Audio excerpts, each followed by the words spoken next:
Hi, welcome back. In this video, I'm gonna walk you through the entire drawing process of this realistic vintage lantern using graphite pencils. So let's get started.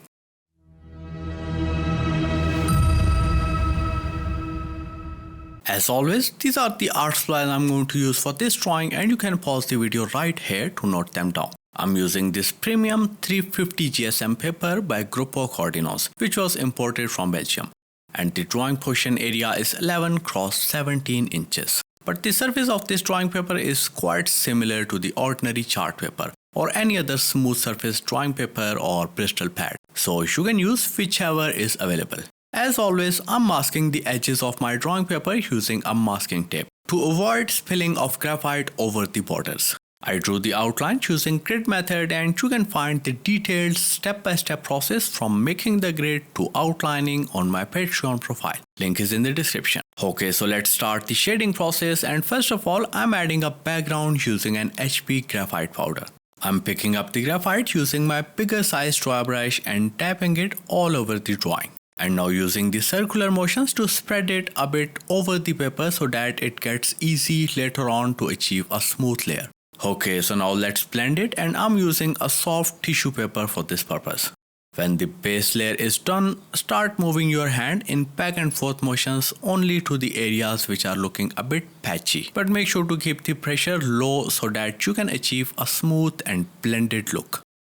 And by the way, you can get access to our premium content and support this channel through Patreon. You can sign up through different membership levels and get access to all the outlines and grid references, etc. We have an ever-growing library of hundreds of exclusive and real-time tutorials. And you will also get access to 4 new tutorials every month. You can also post your artworks in our active community of patrons and participate in our weekly critique sessions where I give my honest and positive critiques on your artworks. So you can improve your skills and get better with your drawing. Visit the link in description and become a premium member today. It has always been my goal to provide free tutorials and information on drawing and art related tools to general public. And keeping with that theme, I would like to thank all these incredible individuals who backed our channel on Patreon last month. Their generous support enabled me to produce this free tutorial for all of you guys. Now as the first layer is done, it's time to add the second layer, and I'm folding a clean tissue paper like this. Now dip it into an HP graphite powder and start layering it onto the desired areas. Make sure to keep the pressure low while blending to achieve a smooth finish, and keep on layering until the shade matches with the reference image. Okay, as the background is ready, now let's move on to the shading and detailing part of the lantern. And as always, I'm starting from the chimney portion and firstly darkening the outline using an 8B pencil. For shading, I'm using my favorite pressure technique and applying higher pressure on the areas which are darker, and then reducing it to add lighter texture and base respectively. As I always say, if you're not comfortable with pressure technique, then you can use lighter and darker grade pencils respectively. I'm repeating the similar process for the whole chimney portion. Notice that I'm also layering the graphite with a very light pressure over the whole portion to add depth to it. Now let's blend this layer, and I'm using a small dry brush so that I go into nooks and corners easily without smudging the outline with the background. And that's how we are done with a 3D base. Now it's time to make it look more 3D by adding the highlights. And I'm starting off by adding softer highlights on the corners using a perfection eraser. This will make the top of the chimney appear shiny, as the light is hitting the lantern almost from the front side. So I'm adding these softer highlights in the center portion. I'm creating a gradient by keeping the pressure high on my eraser while working in the center, and then reducing it as I move away from it. When we look at the reference image, we can see that there is a bright stroke on the chimney portion. So I'm adding it on the required portion very carefully. I'm adding the similar gradient highlight right above the previous one as well. Notice that I'm also adding these textural lines and strokes on the top portion to match it with the reference image. When we look at the drawing, we can see that the top portion of the chimney is looking a bit dark. So I'm lifting up some of the graphite using the same perfection eraser but keeping the pressure very low. I'm also going over the lighter areas and leaving the darker patches as they are. This will create a perfect light and dark texture just like how we need here. Now as the base highlights are done, it's time to add the brighter ones, and I'm using my flat tip Mono Zero Eraser for this purpose. I'm firstly going over these prominent highlights to make them even more bright, and then using the same eraser and adding these straight strokes on these lighter areas only. By using the same Mono Zero Eraser, I'm carefully going over the rest of the highlights we have added earlier, along with adding some new ones where required. Now let's move on to the next portion, and as always, I'm darkening the outline first. Now I'm adding a base layer using the same 8B pencil. As we can see in the reference image that the light is falling on the front, making the side look dark. So I'm adding this layer by keeping the pressure high while working on the sides to achieve the required dark base. And now gradually decreasing the pressure as I move towards the center. This will create a perfect gradient from darker tone to desired lighter tone. This small section has a darker base on the left side and becomes lighter as we move towards the right side. So I'm adding it accordingly. I'm repeating the similar process for the lower portion of this area and creating the required gradient just like the way I did for the upper portion. Now moving on to the left handle, and as always, I'm darkening the directional lines first using an 8B pencil. I'm also shading the required areas to add a base layer after analyzing the reference image very carefully. As I'm on this section, I decided to shade this lower portion of the chimney as well. And I'm using the same pressure technique to achieve a 3D base, which is perfect for hyper-realistic drawings. As we need space for multiple layers, and 3D base allow us to save a lot of time and layering. So it's very important to keep a check on the number of layers while working on any hyper-realistic drawing. If you add too many layers of graphite, the paper gets overloaded, especially if you are using a smooth paper like this one. And this makes it lose its texture and it can't hold more graphite properly. And as a result, your drawing can end up looking too dark or unrealistic. So if your reference is too detailed and includes a lot of layering, then the 3D base using a pressure technique is the best option to opt for. Okay, now coming back to the left handle, and I'm following the similar method as I did earlier. I started off with darkening the outline freehand, but to speed up the process and to avoid deformity, I'm now using a scale and carefully tracing the exact placement. Keep on layering the graphite to create a base layer in all the areas which are darker in the reference image. Now here comes the most interesting part, which is the highlighting. And this is where you can clearly see how different areas begin to pop up and look 3D. So I'm using a perfection eraser to add the softer highlights with blended edges. I'm applying higher pressure while working on the areas which have brighter highlights, and it will remove all the excessive graphite, making the area appear brighter. And to create some dimensions into this right side of the highlight, I'm reducing the pressure on my eraser and going over the area with a very light hand. This will give the effect of a reflective surface by creating a tone difference, just like the reference image.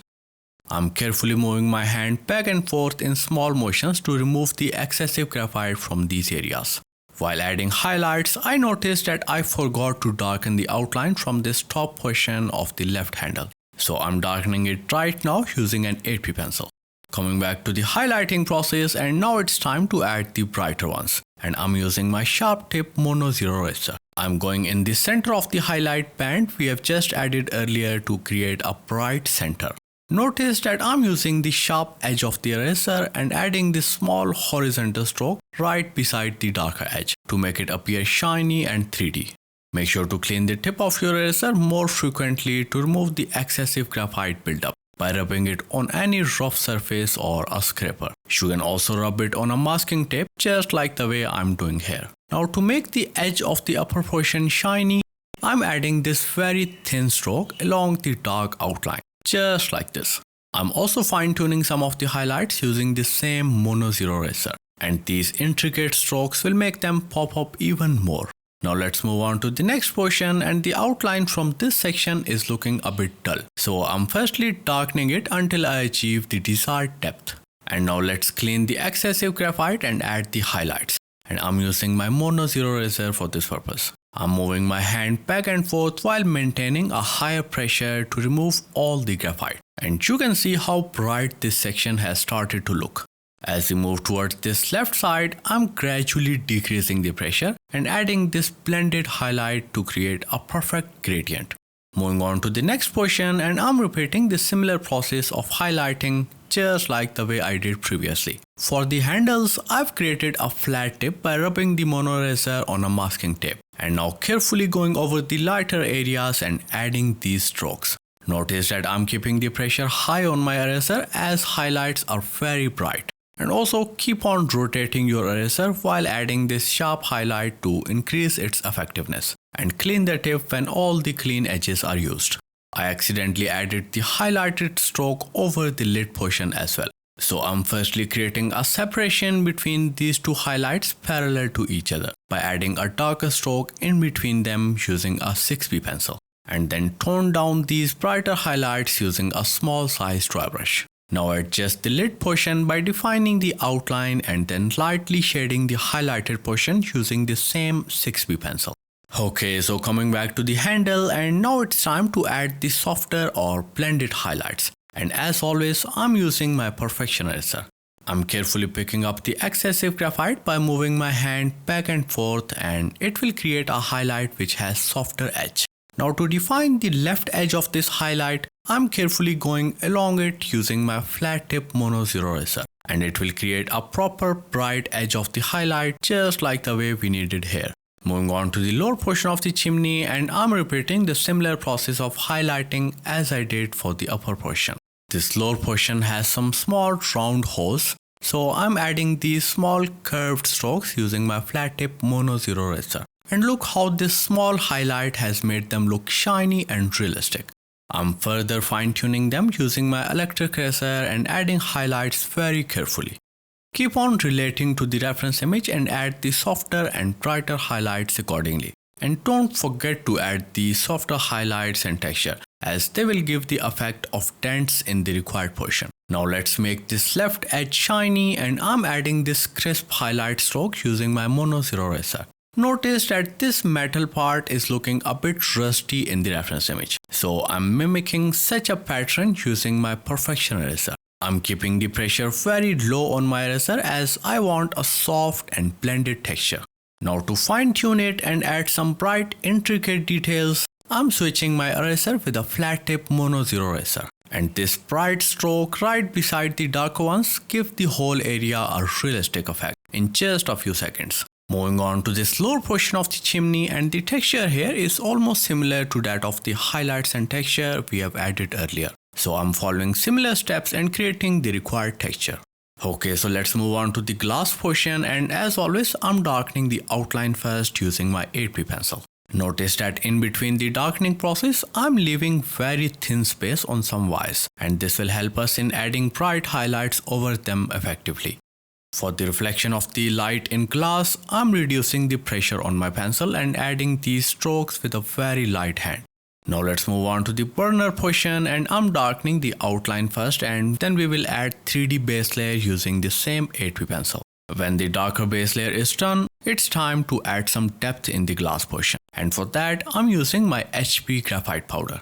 Just tap the graphite all over the glass portion and start blending it in circular scribbling motions using a bigger size dry brush. Notice that I'm layering some graphite on top portion to create a very subtle gradient effect, and it will make the glass look round just like the reference image. Also make sure to evenly fill all the nooks and corners using a medium sized dry brush if required. When all the graphite is in its place, it's time to embed it. And I'm going to fold a tissue paper and going over the whole glass portion. And look how smooth the base layer has started to look. Now it's time to make those reflections in the glass pop up, and I'm using my Perfection Eraser. I'm picking up all the excessive graphite from the areas we have marked earlier during the outlining process.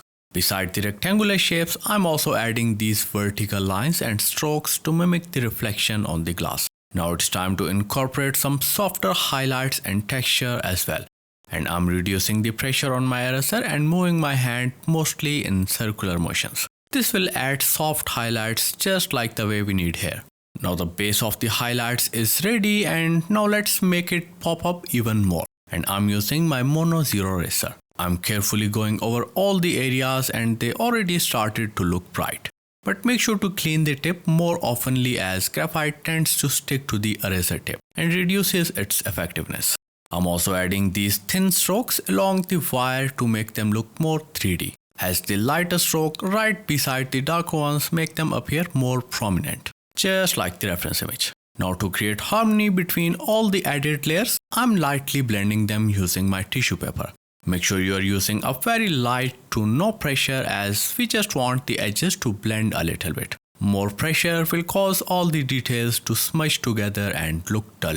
Few of these areas still need brighter highlights, so I'm using my sharp tip electric razor and going along the outline. It will make the overall texture more defined and crisp.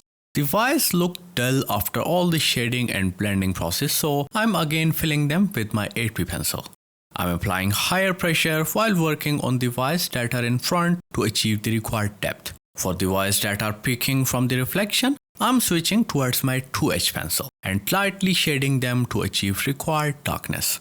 When we look at the reference image, we can see that this wire on the left side is casting a shadow onto the glass. So I'm adding it by maintaining a very low pressure and angle to achieve blended edges. Now let's make the Vise 3D and shiny. And for that, I'm using my flat tip mono zero eraser and carefully adding these curved strokes over the Vise. Make sure to notice the exact placement of these highlighted strokes and add them accordingly. Now here comes these very interesting and essential highlights, and I'll be adding these curved strokes along the darker strokes. And look how these few highlights made the glass look 3D and realistic. So it is very important to incorporate all the teeny tiny details while working on a hyper realistic drawing. Okay, so let's move on to the burner portion, and I'm firstly layering graphite using my 8B pencil to achieve the required depth, and then adding the remaining highlights using my erasers, just like the way I did earlier for the upper portion of the glass. And that is how we are done with detailing of the glass portion. And now it's time to move on to the next part. I'm adding a base layer in the remaining part of the left handle and the base of the burner. And I'm following the similar steps using the pressure technique as I did for the previous parts. Okay, so as the base is in its place, it's time to add the highlights. And for the right side, I'm adding these brighter highlights using my flat tip mono zero eraser. As always, for the softer highlights, I'm switching towards my perfection eraser and picking up the graphite by using small back and forth motions. You can also use your electric razor to add some brightness to the existing highlights if required. Okay, so let's move on to the right handle, and I'm repeating the similar process of darkening the outline first as I did for the left side.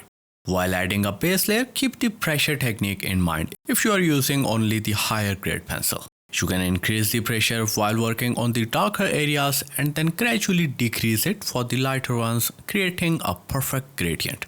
And when the whole base is done, start adding these intricate details to mimic the shiny metallic texture.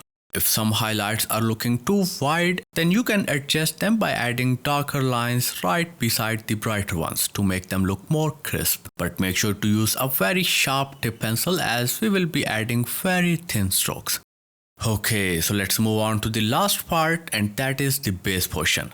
And I'm carefully darkening the outline and all the important parts like regulator and injection point. And after darkening the required portions, start adding the base layer using the same pressure technique with an 8B pencil. I'm layering graphite and building the depth gradually layer by layer so that I don't mess up the lighter areas. And when the base is done, it's time to lock this layer, and I'm using my graphite locking technique here. I'm using a 2H pencil and adding a layer over the previous ones. And this layer will fill all the empty spots and give the area a smooth and blended look. When the base is ready, it's time to add the highlights, and I'm following the same drill. The highlights created by mono zero eraser are more defined and have crisp edges, making them look more prominent. So I'm using it to add such highlights. And for the softer and blended highlights, use a perfection eraser as we have more control over it. The highlights of the perfection eraser don't have any sharp edges. Instead, they are softer and blended into the background beautifully. Take your time while adding these details and keep the reference image in front of you either in hard or soft form, so that you can relate to it after every other step or whenever needed. This will help you in achieving the perfect texture in less time and without any mistakes. For the brighter highlights, switch towards the electric razor and add these thin strokes over the previous mono zero razor highlights. This layer will give more impact to the overall highlights and give the base a more 3D look. Okay, so now let's add the shadow of the lantern over the background, and as we know that the shadow is darker near the object and becomes lighter as we move away. So by using an HB powder, I'm dabbing it near the lantern, and by using the medium-sized draw brush, I'm blending it towards the right. In this way, we will get a gradient look. Now by using an 8B pencil, I'm layering graphite again near the lantern by using a very low angle. And this low angle will help us in an even layering of graphite without any harsh line or stroke. Now to blend this layer, I'm using a tissue paper, and look how smooth it has started to look. I'm going back and forth and adjusting the details until I'm fully satisfied with the texture. And with this last step, we are done with this hyper-realistic lantern drawing. Creating these free tutorials needs a significant amount of time and energy. So if you found this one valuable, please show your support by liking this video. Your support keeps me inspired to bring you more creative content. So thank you so much for watching, and I'll see you on the next one.